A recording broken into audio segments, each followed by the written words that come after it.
नमस्कार, नए भारत का 2020 में आपका स्वागत है। मैं हूं आपके साथ विशाल कालरा। अगले 20 मिनट तक लगातार आपको आत्मनिर्भर भारत की हर बड़ी खबर बताएंगे, लेकिन आज सबसे पहले हम आपको 16 बिहार रेजिमेंट के उन योद्धाओं से मिलवाते हैं जिन्होंने चीन के सैनिकों को गलवान से पीछे हटा दिया। पहली बार पूरी दुनिया गलवान के बलवानों को देखी। रक्षा मंत्री राजनाथ सिंह के लद्दाख दौरे के दौरान उन्हें लेफ्टिनेंट जनरल हरिंदर सिंह ने कहा कि ये वही पलटन है जिन्होंने चीन की सेना को गलवान से पीछे खदेड़ा। रक्षा मंत्री रुके और 16 बिहार के जवानों के साथ जेसीओ को शाबाशी दी।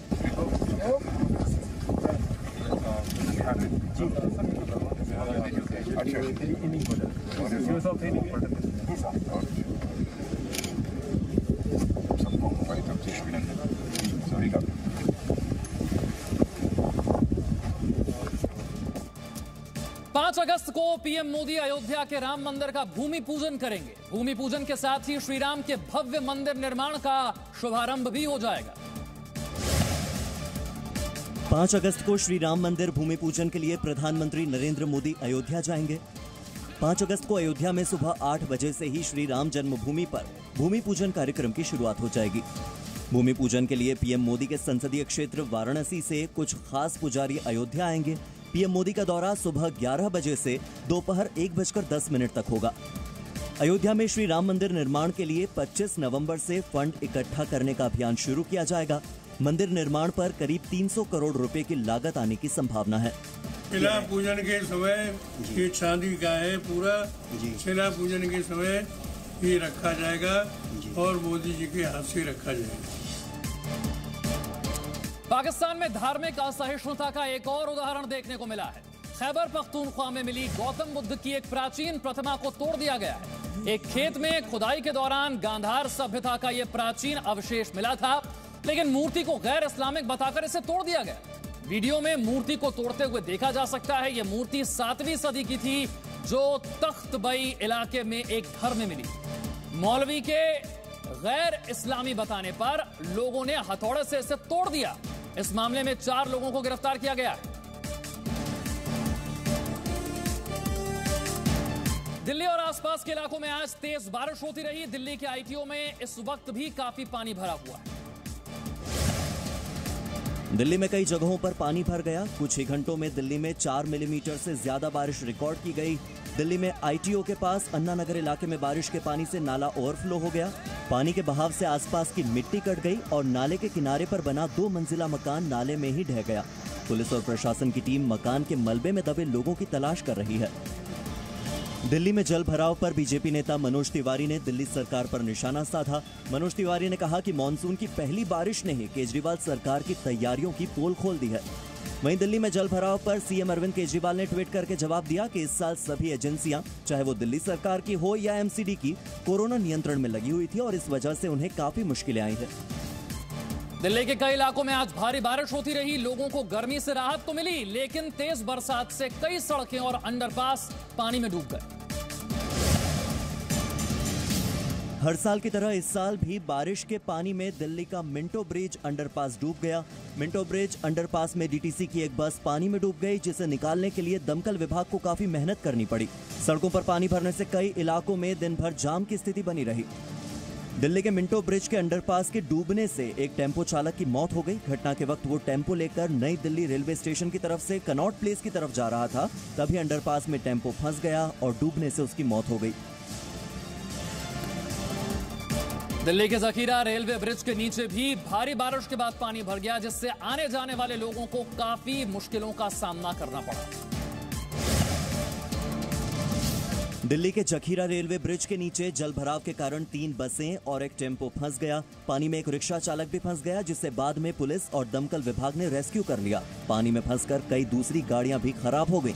जखीरा रेलवे ब्रिज पर जहां आप देख सकते हैं जो बसें हैं वो यहाँ पर फंसी हुई हैं। जो टाटा 407 ट्रक है वो यहाँ फंसा हुआ है। ठीक ऊपर से जो है रेलवे लाइन है जहां से रेल यहां से गुजरती है।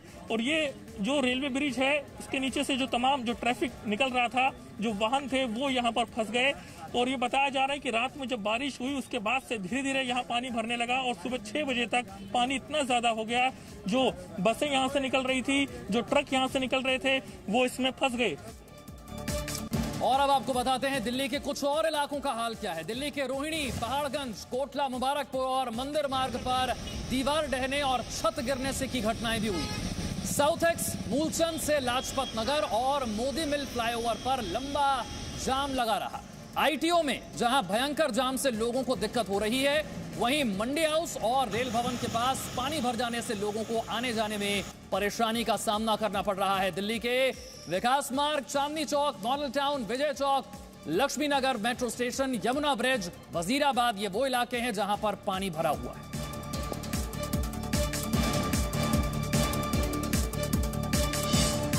और अब देखिए दिल्ली से सटे नोएडा की तस्वीरें। यहां सुबह से रुक रुक कर बारिश होती रही।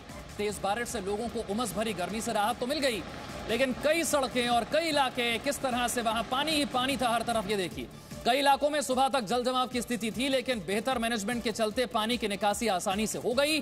बच्चे बारिश में यहां खेलते भी नजर आए। बिहार में बाढ़ से भारी तबाही हुई है। कोसी, बागमती, गंडक नदी उफान पर है। 8 जिलों के 2 लाख से ज्यादा लोग बाढ़ से प्रभावित हैं। गोपालगंज, मोतिहारी, खगड़िया, दरभंगा, छपरा बाढ़ से सबसे ज्यादा प्रभावित हुए हैं। ये तस्वीरें दरभंगा जिले के गोपालपुर गांव की है, जहां एक छोटा पुल टूट गया और पुल के टूटने की वजह से बाढ़ का पानी तेजी से इलाके में फैल गया। बेकाबू पानी केवटी और सिंहवाड़ा ब्लॉक के कई गांवों की ओर अब भी बढ़ रहा है। कमर तक पानी में डूबे लोग खुद को बचाने की कोशिश में लगे हुए हैं। वहीं गोपालगंज जिले में बाढ़ में फंसे लोगों तक सरकारी मदद नहीं पहुंच पा रही है। गले गले तक पानी भरा है। लोग गाड़ियां कंधों पर उठाकर भाग रहे हैं। मोतिहारी में नेशनल हाईवे 28 बाढ़ पीड़ितों का सहारा बना हुआ है। मोतिहारी से दिल्ली जाने वाले इस हाईवे पर पिछले 6 दिनों से बाढ़ पीड़ितों ने शरण ले रखी है। बिहार के बेतिया में लोगों ने चंदा इकट्ठा कर पुल तैयार किया है। उनका कहना है कि सरकार उनकी मांग पूरी नहीं कर रही है, इसलिए उन्हें यह अस्थायी पुल बनाना पड़ा। आकाशीय बिजली गिरने से बिहार में अलग अलग जगहों पर 8 लोगों की मौत हो गई है। सबसे ज्यादा मौत पूर्णिया में हुई है, जहां 3 लोगों की बिजली गिरने से जान चली गई। बेगूसराय में 2 लोगों की वज्रपात से मौत हुई है। इसके साथ ही पटना, सहरसा, पूर्वी चंपारण में भी बिजली गिरने से 3 लोगों की मौत हो गई। असम के 28 जिलों में बाढ़ और बारिश से हालात बद से बदतर हो गए हैं। ब्रह्मपुत्र जो पुत्र नदी है खतरे के निशान से ऊपर बह रही है। आसपास के इलाके के लोग परेशानियों का सामना कर रहे हैं। असम में बाढ़ और लैंडस्लाइड से अब तक 107 लोगों की मौत हो चुकी है। 27 लाख से ज्यादा लोग बाढ़ प्रभावित हैं। प्रधानमंत्री नरेंद्र मोदी ने असम के मुख्यमंत्री सर्बानंद सोनोवाल से बात कर हालात की जानकारी ली। असम में 44,000 लोगों को सुरक्षित स्थानों पर ले जाया गया है और 1,27,000 हेक्टेयर की भूमि पर पैदा की गई फसल पानी में डूब चुकी है। काजीरंगा पार्क का 90% हिस्सा भी पानी में डूबा हुआ है, जिससे पार्क के जानवरों के लिए मुसीबत खड़ी हो गई है। अब तक काजीरंगा नेशनल पार्क में 108 जानवरों की मौत हो चुकी है। यूपी के बरेली में एक अस्पताल में पानी घुस गया। तस्वीरें आपको दिखाते हैं। बरेली के राजश्री मेडिकल कॉलेज में कोरोना पेशेंट्स के लिए बने आइसोलेशन वार्ड का ये हाल है। यहाँ कोरोना के मरीज भर्ती हैं। वार्ड में पानी की तेज धार आनी शुरू हो जाती है। इतना तेज पानी की धार से पूरे वार्ड में पानी भर जाता है। ये वीडियो वायरल हुआ। इसके बाद अस्पताल के सुपरिटेंडेंट ने दावा किया कि कुछ देर के लिए पानी भरने की समस्या हुई थी, लेकिन हमने इसे ठीक करवा दिया। वहीं उत्तराखंड में लगातार बारिश की वजह से चमोली हाईवे बंद हो गया है। पहाड़ों से रुक रुक कर पत्थरों का गिरना अब भी जारी है। उत्तराखंड के पिथौरागढ़ जिले के मुनस्यारी में भारी बारिश ने एक बार फिर से तबाही मचाई है। देर रात हुई भारी बारिश के कारण क्षेत्र के सभी नदी नाले उफान पर हैं। मुनस्यारी में एक छोटा पुल भी पानी में बह गया। तहसील परिसर के नाले से निकला पानी आसपास की दुकानों और घरों में घुस चुका है, जिससे कई मकान क्षतिग्रस्त हो गए हैं।